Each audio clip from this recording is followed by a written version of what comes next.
William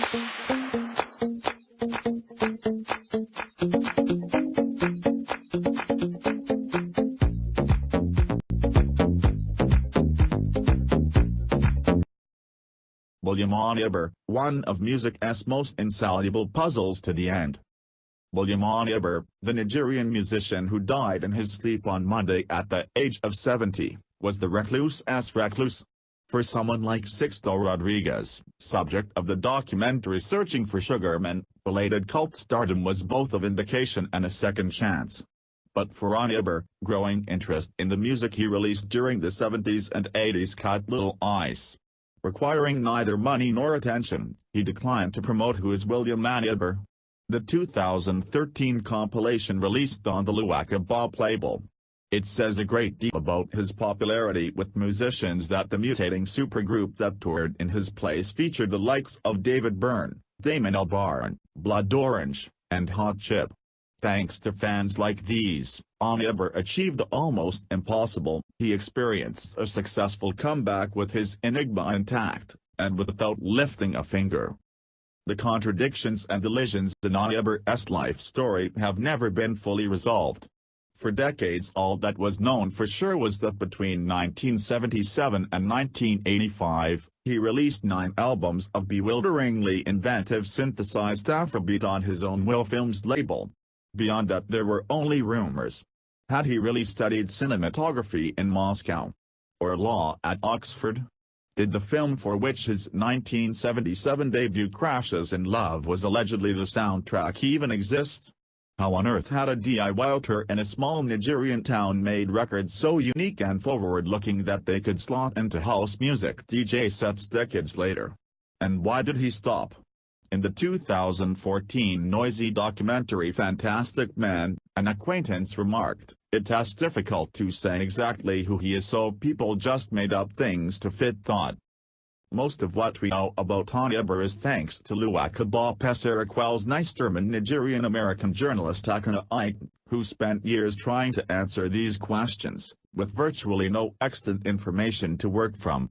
"It just didn't make sense," Wells Nystrom told The Guardian in 2013. "How could someone have done all these things and there be no information available?" When Wells Nystrom flew to Onyeabor's hometown of Enugu, where he was known as the Chief, the man he met was far from the stereotype of a cult musician. Then in his 60s, Onyeabor was a wealthy, physically fit businessman who lived in a flamboyant 3-story white mansion, apparently unchanged since the 1980s. He was deeply religious, and influential in the local community, with a somewhat paranoid dedication to secrecy that extended to people who knew him. Nobody wanted to get on his bad side. Ike told the New York Times that his earlier meeting with Onyeabor was the toughest ordeal I had ever endured in my life. It emerged that Onyeabor was born into a poor family in 1946 but made enough money to travel to Europe to study record manufacturing. By the late 70s he could afford to fund his own recording studio, record label, pressing plant and film company.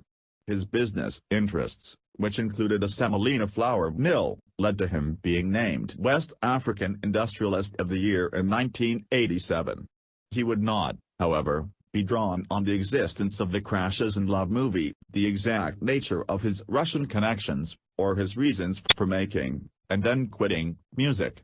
Realizing that most of their questions would go unanswered, Luaka Bop changed the working title of their compilation from This Is William Onyeabor to Who is William Onyeabor? Onyeabor did, however, allude to a period of suffering, and implied that he designed his musical career after becoming a born-again Christian. Later, he was ordained as a pastor and, according to friends, privately recorded gospel music. During his first, tense phone conversation with Luaka Bop, prior to Wells Nystrom's visit, he said, "I only want to speak about God. I don't want to go back to that time." Then he hung up. Onyeabor's music wasn't successful beyond Enugu until his 1985 hit When the Going Is Smooth and Good, a playful synth jam that resembles a Nigerian Kraftwerk.